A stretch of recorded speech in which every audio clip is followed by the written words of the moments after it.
ഭ്രാന്തന്റെ പ്രണയം an unconditional love story ഭാഗം 96. ഗൗരി പറയുന്നത് കേട്ട് പകച്ചു നിന്ന നവിയുടെ കണ്ണുകൾ പൊടുന്നനെ നിറഞ്ഞുപോയി. ആ കണ്ണിൽ നിന്നും ഒഴുകിയിറങ്ങുന്ന മിഴിനീരിൽ അവൾ പകപ്പോടെ അവനെ നോക്കി. നവീനേട്ടാ, അവൾ തേങ്ങിക്കൊണ്ട് വിളിച്ചു. ഗൗരി, അവനിൽ ഇടർച്ചയാണ്. അടുത്ത നിമിഷം അവൾ അവന്റെ നെഞ്ചിലേക്ക് വീണവനെ ഇറുക്കി കെട്ടിപ്പിടിച്ചു. നവീന്റെ കൈകൾ അവളെ തിരികെ ചുറ്റിപ്പിടിച്ചു, വീണ്ടും വീണ്ടും ഇറുക്കിക്കൊണ്ട്. ഗൗരി മോളെ, അവൻ വിളിച്ചു. എന്നിട്ടിട്ട് പോവല്ല നവീനേട്ടാ, എനിക്ക് ഒത്തിരി ഇഷ്ടാ. ഞാൻ എന്നെ സ്നേഹിച്ചോളാന്ന് പറഞ്ഞതല്ലേ, ഇഷ്ടാന്ന് പറഞ്ഞതല്ലേ. എന്നിട്ട് ഗൗരി സ്നേഹിക്കാൻ തുടങ്ങിയപ്പോ ഗൗരി വേണ്ടേ? അവൾ കരഞ്ഞുകൊണ്ട് ചോദിച്ചു. കണ്ണുനീർ അവന്റെ ഷർട്ടിനെ നനച്ചു. അവൻ അവളെ ഒന്നുകൂടി ഇറുക്കി പിടിച്ചു. നിന്നെനിക്ക് വേണം ഗൗരി, വാക്ക് തന്നതല്ലേ ഞാൻ ഇനി ഇഷ്ടം പറഞ്ഞു വന്ന് ശല്യം ചെയ്യില്ലാന്ന്. പിന്നെയും എങ്ങനെയാടാ ഞാൻ? അവൻ അവളുടെ തലയിൽ തലോടി. അവൾ അവന്റെ മുഖത്തേക്ക് നോക്കി.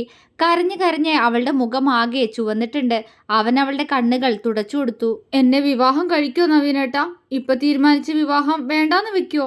അവൾ ചോദിച്ചു. അവന്റെ മുഖം പെട്ടെന്ന് ഗൗരവത്തിലായി. അവൾ ആ മുഖത്തേക്ക് തന്നെ ഉറ്റുനോക്കി.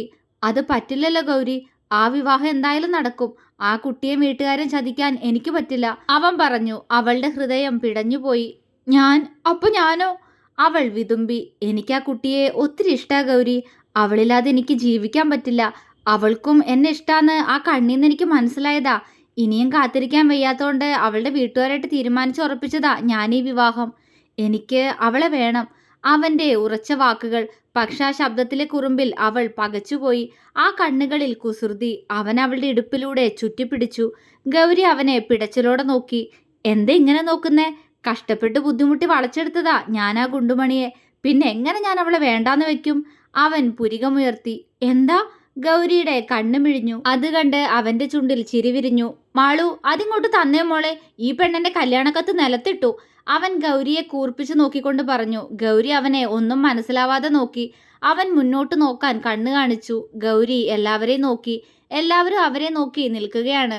പെണ്ണുങ്ങളുടെ എല്ലാം കണ്ണ് നിറഞ്ഞിട്ടുണ്ട്. ഹരിയും വിനോദും അവളെ നോക്കി കുറുമ്പോടെ ചിരിച്ചു. ഗൗരിക്കിപ്പോ കാര്യങ്ങൾ ഏറെക്കുറെ മനസ്സിലായി തുടങ്ങിയിരുന്നു.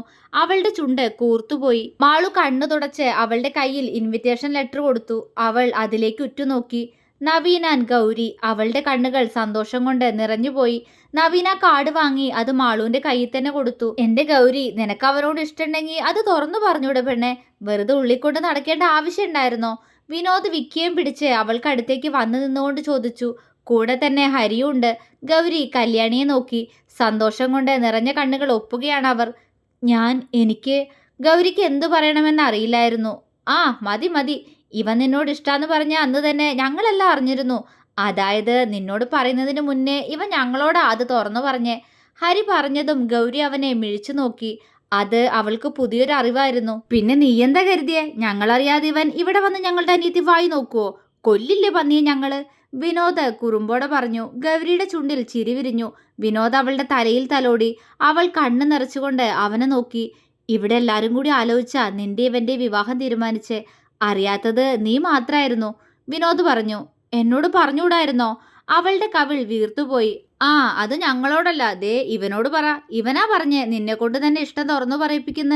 ഞങ്ങള് മൗന സമ്മതം പോലെ നിന്നു, അത്രയുള്ളൂ. വിനോദ് ഇളിച്ചു. അവന്റെ സംസാരം കേട്ട് എല്ലാവരും ചിരിച്ചുപോയി. നവിയും ചിരിയോടെ ഗൗരിയെ നോക്കിയെങ്കിലും അവൾ അവനെ കപടദേഷ്യത്തോടെ നോക്കിക്കൊണ്ട് അവനിൽ നിന്നും അകന്നു നിന്നു. ഗൗരി, അവൻ വിളിച്ചു. പൊക്കോ, എന്നോട് മിണ്ടണ്ട, എന്നെ പറ്റിച്ചില്ലേ, എന്നെ ഇത്രയും കരയിപ്പിച്ചിട്ട്, അവൾ പരിഭവത്തോടെ പറഞ്ഞു. നവി അവളെ സ്നേഹത്തോടെ നോക്കി. അപ്പോ ഞാൻ കരഞ്ഞതോ? ഇത്രയും കാലം നിന്നെ ഓർത്ത് ഇവിടെ വന്നത് മുഴുവനും നിന്നെ കാണാനാ. നീ അതറിഞ്ഞില്ലാന്ന് മാത്രം. അവൻ പറഞ്ഞതും അവളുടെ മനസ്സ് നിറഞ്ഞുപോയി. അപ്പൊ എങ്ങനാ ഈ ഗുണ്ടുമണിയെ കെട്ടിക്കോട്ടെ ഞാൻ? അവൻ കുറുമ്പോടെ ചോദിച്ചു. പോട പട്ടി, അവൾ കവിൾ വീർപ്പിച്ച് ദേഷ്യത്തോടെ പറഞ്ഞുകൊണ്ട് ചാടിത്തുള്ളി റൂമിലേക്ക് നടന്നു. അത് കണ്ട് എല്ലാവരും പൊട്ടിച്ചിരിച്ചു. കാര്യം എന്താണെന്ന് മനസ്സിലായില്ലെങ്കിലും വിനോദിന്റെ കയ്യിലിരുന്ന് വിക്കിയും കൈ കൊട്ടുന്നുണ്ട്. എടി ഗുണ്ടുമണി, മറുപടി പറഞ്ഞിട്ട് പോടി. Will you marry me? അവൻ വിളിച്ചു ചോദിച്ചു. അവൾ അവനെ തിരിഞ്ഞു നോക്കി. ആ ചുണ്ടുകളിൽ പുഞ്ചിരിക്കൊപ്പം കുറുമ്പുണ്ട്. നവീൻ അവളെ നോക്കി പുരികമുയർത്തി. കെട്ടാൻ വേണ്ടിയല്ലേ വന്നേ? അതുകൊണ്ട് കെട്ടിക്കോ. പക്ഷേ ഞാൻ നിന്നോട് മിണ്ടില്ല, എന്നെ പറ്റിച്ചില്ലേ? അവൾ കണ്ണുരുട്ടി. ദേ കിടക്കുന്നു വീണ്ടും പഴയ പോലെ നീയൊന്നും ഇടാന്നും. ശരിയാക്കി തരാട്ടോ, അവൻ കപടദേഷ്യത്തോടെ പറഞ്ഞു. ഓ, അവൾ പുച്ഛത്തോടെ പറഞ്ഞുകൊണ്ട് റൂമിലേക്ക് ഓടിക്കയറി. വാതിൽക്കലെത്തിയ അവൾ അവനെ ഒന്ന് തിരിഞ്ഞു നോക്കി. കണ്ണുകളിൽ ഒരു പ്രണയസാഗരം നിറച്ച് തനിക്കായി കാത്തിരിക്കുന്നവനെ അതേ പ്രണയത്തോടെ നോക്കിക്കൊണ്ട് അവൾ ചിരിയോടെ ചുമരിലേക്ക് മറഞ്ഞു നിന്നു. നബിയുടെ ചുണ്ടിൽ പുഞ്ചിരി തെളിഞ്ഞു, പ്രണയത്തിന്റെ പുഞ്ചിരി. പതിയെ ശ്രീലയം കല്യാണ ചർച്ചകളിലേക്ക് കടക്കുമ്പോഴും ഏറിയ സന്തോഷത്തോടെ ചിന്നു അവളുടെ വയറിൽ തലോടിക്കൊണ്ട് ആദിയുടെ നെഞ്ചിലേക്ക് ചാരി. തന്റെ കുഞ്ഞിനെയും പ്രാണനെയും പൊതിഞ്ഞു പിടിച്ചുകൊണ്ട് അവൻ സ്നേഹത്തോടെ അവളുടെ നെറ്റിയിൽ ചുംബിച്ചു. ഇന്നാണ് ഗൗരിയുടെയും നവിയുടെയും വിവാഹം. വിവാഹത്തിന്റെ എല്ലാ ചെലവും ഹരിയും വിനോദും കൂടിയാണ് നോക്കുന്നത്. തന്റെ മകൾക്ക് നല്ലൊരു ജീവിതം കിട്ടുന്നതിന്റെ എല്ലാ സന്തോഷവും കല്യാണിയിലുണ്ടായിരുന്നു. ഒപ്പം താൻ കൂടി കാരണമാണ് അവളുടെ ജീവിതത്തിൽ ഇതുവരെ സങ്കടങ്ങൾ ഉണ്ടായതെന്ന കുറ്റബോധവും. കയ്യിൽ താലവും പിടിച്ച് തനിക്ക് നേരെ പുഞ്ചിരിയോടെ നടന്നു വരുന്ന ഗൗരിയെ കണ്ട് നവിയുടെ കണ്ണുകൾ വിടർന്നുപോയി. അവൻ മുഖത്തെ സ്പെക്സ് ഒന്നുകൂടി കയറ്റിവെച്ച് അവളെ നോക്കി പുഞ്ചിരിച്ചു. അവന്റെ പുഞ്ചിരി കണ്ടതും അവളുടെ ചുണ്ട് കൂർത്തുപോയി. പരിഭവത്തോടെ അവൾ മുഖം തിരിച്ചു. നവിയുടെ ചുണ്ടുകൾ കൂടുതൽ വിടർന്നുപോയി. എന്റെ പെണ്ണ്. അവളെ തന്നെ നോക്കി മണ്ഡപത്തിലിരിക്കവേ നവിയുടെ ഉള്ളം ചൊല്ലി. ആ വേഷത്തിൽ അവളെ അവനൊരു ദേവതയെ പോലെ തോന്നി. അത്രമേൽ സൗന്ദര്യം. പീക്കോ കളറിലുള്ളൊരു പട്ടുസാരിയാണ് അവളുടെ വേഷം. അതിനനുസരിച്ച് വയറോളം നിറഞ്ഞു കിടക്കുന്ന ആഭരണങ്ങൾ. വിനോദും ആളുവും വിക്കിയും കൂടി മണ്ഡപത്തിന്റെ ഒരു സൈഡിലേക്ക് നീങ്ങി നിന്നു. അവർക്ക് തൊട്ടടുത്തായി ഹരിയും അമ്മുവും ഹിമക്കുട്ടിയും ആദിയും ചിന്നുവും അച്ചുവും മറ്റുള്ളവരുണ്ട്. പെൺപിള്ളേരെല്ലാം ഡ്രസ് കോഡാണ്. എല്ലാം ഒരേപോലെ ഗ്രീനും ഗോൾഡൻ കളറും ചേർന്ന ധാവണിയും അതിനനുസരിച്ച് ആഭരണങ്ങൾ പോലും ഇട്ടിട്ടുണ്ട്. അപ്പോ പിന്നെ ഞങ്ങളും അങ്ങനെ ആയിക്കോട്ടെ എന്നും പറഞ്ഞ് വിനോദും ഹരിയും ആദിയും ലൈറ്റ് ഗ്രീൻ കളർ ഷർട്ടും വാങ്ങിച്ചിരുന്നു. വിക്കിയും ഒരു ലൈറ്റ് ഗ്രീൻ കളർ ഷർട്ടാണ് ഇട്ടിരിക്കുന്നത്. അമ്മുവിന്റെ ഡ്രസ്സിന്റെ സെയിം കളർ ഒരു കുട്ടി ഉടുപ്പ് ഹിമക്കുട്ടി ഇട്ടിട്ടുണ്ട്. ആകെ മൊത്തം കളർഫുള്ളാണ്.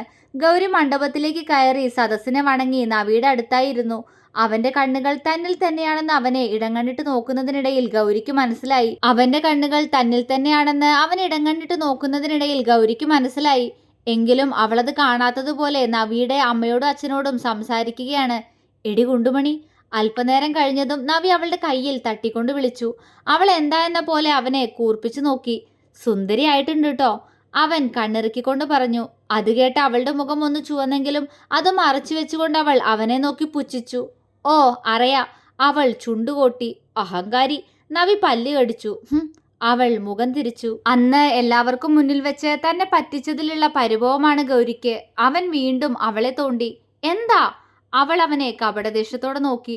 അവൻ അവൾക്കടുത്തേക്ക് മുഖമടുപ്പിച്ചു. ഗൗരി ഒന്ന് പതറി.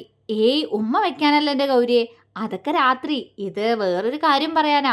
അവളുടെ പതർച്ച മനസ്സിലായ പോലെ അവൻ കുറുമ്പോടെ പറഞ്ഞു. ഗൗരി മറുപടി പറയാതെ അവനടുത്തേക്ക് ചെവി അടുപ്പിച്ചു. അവൻ അവളുടെ തോളിലൂടെ കൈയിട്ടുകൊണ്ട് അവളെ അവനടുത്തേക്ക് ചേർത്തിരുത്തി. ഗൗരി ഒന്ന് വിറച്ചു. നമ്മുടെ മുന്നില് നേരെ രണ്ടാമത്തെ റോയിലിരുന്ന് നമ്മളെ തന്നെ നോക്കിയിരിക്കുന്നത് ആരാന്ന് മനസ്സിലായോ? അവൻ പതിയെ ചോദിച്ചു. ഗൗരിയുടെ നോട്ടം സംശയത്തോടെ അങ്ങോട്ടേക്ക് പോയി. വെളുത്ത് അല്പം തടിച്ചൊരു പെൺകുട്ടി. അവളുടെ നോട്ടം തങ്ങളിൽ ഇരുവരിലുമല്ല നവിയിൽ മാത്രമാണെന്ന് ഗൗരിക്ക് ഒറ്റ നോട്ടം കൊണ്ട് മനസ്സിലായി. അവൾ സംശയത്തോടെ നവിയെ നോക്കി. ശ്രാവണി. അവളുടെ നോട്ടത്തിന്റെ അർത്ഥം മനസ്സിലായ പോലെ നവി പറഞ്ഞു. ഗൗരി ആണോ എന്ന പോലെ അവനെ നോക്കി വീണ്ടും ശ്രാവണിയിലേക്ക് നോട്ടമെയ്തു. എന്തിനാ അവളെ വിളിച്ച്? അല്ല, അവൾ അമേരിക്കയിലായിരുന്നില്ലേ? മുന്നോട്ട് തന്നെ നോക്കിക്കൊണ്ട് ഗൗരി ചോദിച്ചു. ആയിരുന്നു. വന്നിട്ടിപ്പോ 1 വർഷം കഴിഞ്ഞു. എന്നെ കുറച്ചു മാസം മുന്നേ വിളിച്ചിരുന്നു, അവൻ പറഞ്ഞു. ഗൗരി അവനെ ഞെട്ടലോടെ നോക്കി. എന്തിന്? അവൾ ചോദിച്ചു. ഏയ്, അതിന് നീ എന്തിനിങ്ങനെ ഞെട്ടുന്നേ? അത് അവളും ഭർത്താവും ഇപ്പൊ നാട്ടിലാന്ന്. അവന്റെ അവിടെയുള്ള പണി പോയിന്ന് പറഞ്ഞു. കൂടുതൽ കാര്യങ്ങളൊന്നും ഞാൻ ചോദിച്ചില്ല. പിന്നെ വേറൊരു കാര്യം കൂടി പറഞ്ഞു. അത് പറയുമ്പോൾ അവന്റെ കണ്ണിൽ ഒരു കള്ളത്തരം. ഗൗരി അവനെ സൂക്ഷിച്ചു നോക്കി. എന്താ? അവൾ ചോദിച്ചു. അതോ, അതുണ്ടല്ലോ. അവള് പറയാ അവൾക്ക് കുട്ടികളൊന്നും ആയില്ല. അവൾക്കിപ്പോഴും എന്നെ പഴയ പോലെ ഇഷ്ടാന്ന്. ഞാനിപ്പോഴും അവളെ ഓർത്തിരിക്കാന്ന് അവൾ ആരിൽ നിന്നോ അറിഞ്ഞിരുന്നൂന്ന്. പഴയ പോലെ ഒന്നിച്ചൂടേന്ന്. പാവം. നവി ദേഷ്യം കൊണ്ട് ചുവന്നു കയറുന്ന ഗൗരിയുടെ മുഖത്തേക്ക് നോക്കി കുസൃതിയോടെ പറഞ്ഞു. ആ! പെട്ടെന്ന് അവൻ ഉറക്കെ അലറിപ്പോയി. ഗൗരി വെപ്രാളത്തോടെ അവരിൽ നിന്നും അകന്ന് നേരെയിരുന്നു. ചുറ്റും നോക്കിയപ്പോൾ എല്ലാത്തിന്റെയും കണ്ണുകൾ അവരിൽ തന്നെയാണ്. വിനോദും ഹരിയും അവളെ നോക്കി എന്തായെന്ന പോലെ പുരികമുയർത്തി. അവളുടെ മുഖം കുട്ട പോലെ വീർത്തിട്ടുണ്ട്. വിനോദ് പെട്ടെന്ന് അവൾക്കടുത്തേക്ക് വന്നു. എന്താടി മുഖം ഇങ്ങനെ? ഒന്ന് ചിരിച്ചിരിക്കേ, വിനോദ് അവളോടായി പറഞ്ഞു. കണ്ണുകൾ നവിയിലേക്ക് നീളവേ അവൻ ഗൗരിയെ തറപ്പിച്ചു നോക്കി തുട അമർത്തി തടവുന്നുണ്ട്. എന്തു പറ്റിയിടാ? വിനോദ് സംശയത്തോടെ അവനോട് ചോദിച്ചു. ഈ ഗുണ്ടുമണി എന്നെ ഇവിടെ പിച്ചി. അവൻ കാലിൽ തൊട്ടുകൊണ്ട് പറഞ്ഞു. എന്തിന്? വിനോദ് സംശയത്തോടെ ചോദിച്ചു. നവി ഉണ്ടായ കാര്യങ്ങളെല്ലാം വിനോദിനോട് പറഞ്ഞു. എല്ലാം കേട്ട് കഴിഞ്ഞപ്പോൾ വിനോദിന് ചിരിയാണ് വന്നത്. ചോദിച്ചു വാങ്ങിച്ചതല്ലേ, അനുഭവിച്ചോ? നവിയോട് പുച്ഛത്തോടെ പറഞ്ഞുകൊണ്ട് വിനോദ് വീണ്ടും മാളുവിന്റെ അടുത്തേക്ക് പോയി. എല്ലാവരും കാര്യം അന്വേഷിക്കുന്നുണ്ട്. വിനോദ് എല്ലാവരോടും നവി പറഞ്ഞ കാര്യങ്ങൾ പറഞ്ഞു. എല്ലാവരുടെ ചുണ്ടിലും ചിരിയാണ്. അത് കണ്ട് നവിയുടെ മുഖം വീർത്തു. എന്നാലും ബാക്കി കേൾക്കാതെ തന്നെ പിച്ചിയില്ലേ? അവൻ പരിഭവത്തോടെ ഗൗരിയോട് പറഞ്ഞു. ഗൗരി അവനെ കൂർപ്പിച്ചു നോക്കി. ഇനി എന്താ? അവള് ചോദിച്ചു. ഒന്നുമില്ല, പറയാൻ സൗകര്യമില്ല, അവൻ കനത്ത സ്വരത്തോടെ പറഞ്ഞു. പറയ്. അവൾ അവനെ തോണ്ടി. എന്ത്? അവളോട് പറഞ്ഞു എനിക്കൊരു കുണ്ടുമണിയെ കിട്ടിയിട്ടുണ്ട്, അവള് മാത്രം മതിയെന്ന്. കല്യാണത്തിന് വന്നാ നല്ല സദ്യ കഴിച്ചിട്ട് പോവാന്നും പറഞ്ഞു. ആ നാണം കെട്ടവൾ അതും കേട്ടും വരൂന്ന് കരുതിയില്ല. കളിയാക്കിയാലും മനസ്സിലാവില്ല എന്ന് തോന്നുന്നു. നവി മുന്നിലിരിക്കുന്ന ശ്രാവണിയെ നോക്കി നിശ്വസിച്ചുകൊണ്ട് പറഞ്ഞു. അവളുടെ അടുത്ത് തന്നെ അവളുടെ ഭർത്താവും ഇരിക്കുന്നുണ്ട്. അവളുടെ കണ്ണുകളിൽ എന്തോ നഷ്ടബോധമാണ്. പക്ഷേ തൻ്റെ ഉള്ളം ശാന്തമാണ്. നാട്ടിൽ ചെറിയെന്തോ ബിസിനസ് സ്റ്റാർട്ട് ചെയ്തിട്ടുണ്ട് പോലും അവനിപ്പോ. നവി പറഞ്ഞു. സോറി. ഗൗരി ഇളിച്ചുകൊണ്ട് പറഞ്ഞു. പോടി. അവൻ ചുണ്ടു കൂർപ്പിച്ചു. ഗൗരിക്ക് ചിരി വന്നു. നവിയുടെ ചുണ്ടിലും ഒരു ചിരി വിരിഞ്ഞെങ്കിലും അത് മറച്ചു വെച്ചുകൊണ്ട് അവൻ ഗൗരവത്തോടെ ഇരുന്നു. നവീൻ എന്ന് പേരുകൊത്തിയ താലിമാല കഴുത്തിലേക്ക് ഏറ്റുവാങ്ങുമ്പോൾ ഗൗരിയുടെ കണ്ണുകൾ നിറഞ്ഞൊഴുകിയിരുന്നു. കൈകൾ കൂപ്പി കണ്ണടച്ചിരിക്കുമ്പോൾ ഈ ജന്മം മുഴുവൻ അവന് നല്ലൊരു ഭാര്യയായിരിക്കാൻ തനിക്ക് കഴിയണമെന്ന് അവൾ ഉള്ളുരുക്കി പ്രാർത്ഥിച്ചു. അവന്റെ കൈകളാൽ സിന്ദൂരരേഖ ചുവന്നപ്പോൾ അവൾ നിറഞ്ഞ കണ്ണുകൾ ഉയർത്തി അവനെ ഒന്ന് നോക്കി. ഒരിക്കലും ഇനി ഒരു ജീവിതം ഉണ്ടാവില്ല എന്ന് കരുതിയതാ. അങ്ങനൊരു ജീവിതം ആഗ്രഹിക്കുക കൂടി ചെയ്യാതിരുന്നതാ. പക്ഷെ എന്നിട്ടും എൻ്റെ നെഞ്ചിലേക്ക് ഇടിച്ചു കയറിയവൻ എൻ്റെ നവീനേട്ടൻ. അവൾ കണ്ണ് നിറച്ചുകൊണ്ട് അവനെ തന്നെ നോക്കിയിരുന്നു. അവൻ അവളെ ഒരു കൈയാൽ ചേർത്ത് പിടിക്കുന്നതും നെറ്റിയുടെ ഒരു സൈഡിലായി ആ ചുണ്ടുകളുടെ ചൂട് തട്ടുന്നതും ഗൗരി അറിഞ്ഞു. അവളുടെ ചുണ്ടുകൾ അറിയാതെ വിതുമ്പിപ്പോയി. അവൻ അവളെ നോക്കി കണ്ണ് ചിമ്മിയതും അവളുടെ ചുണ്ടുകൾ വിടർന്നു. മാളവിന്റെ ഇന്ദിരയുടെയും കണ്ണുകൾ നിറഞ്ഞിരുന്നു. അവള് സ്വയം വരുത്തിവെച്ച വിധിയാണെങ്കിലും അതിന് കാരണക്കാരൻ എൻ്റെ മകനാ. ഇപ്പോ ആ സങ്കടം തീർന്നിരിക്കുന്നു. ഇന്ദിര നിറഞ്ഞ കണ്ണുകൾ അമർത്തി തുടച്ച് കല്യാണിയെ നോക്കി. വാപൊത്തി കരയുകയാണവർ. സഹതാപം തോന്നിപ്പോയി ഇന്ദിരയ്ക്ക് അവരോട്. ആർക്കൊക്കെയോ വേണ്ടി എന്തൊക്കെയോ നേടാൻ വേണ്ടി എന്തൊക്കെയോ ചെയ്തു കൂട്ടി. എന്നിട്ടോ എല്ലാം നഷ്ടായി. ഇന്ദിര ഒന്ന് നിശ്വസിച്ചു. വിനോദ് മാളുവിന്റെ വയറിലൂടെ ചുറ്റിപ്പിടിച്ച് അവളുടെ തോളിൽ താടി ഊന്നി നിന്നു. മാളു അവന്റെ മുഖത്തേക്ക് നോക്കി. എന്തിനാണാവോ കണ്ണു നിറഞ്ഞിരിക്കുന്നേ? അവൻ പതിയെ ചോദിച്ചു. സന്തോഷം കൊണ്ട്. അവൾ ചിരിച്ചു. ആ, എന്നാ കരഞ്ഞോ? അവൻ കളിയാക്കി. ഉണ്ണിയേട്ടാ. മാളു ചിണുങ്ങി. വിനോദ് ചിരിയോടെ അവളെ ഒന്നുകൂടി ഇറുക്കി പിടിച്ചു. അവളുടെ കയ്യിലിരുന്ന് വിക്കി അവനെ നോക്കുന്നുണ്ട്. വിനോദ് പെട്ടെന്ന് ചെക്കൻ്റെ ചുണ്ടിലൊന്ന് മുത്തി. വിക്കി ചിരിച്ചുകൊണ്ട് അവന്റെ മുടിയിൽ പിടിച്ചു വലിച്ചു. തുടരും.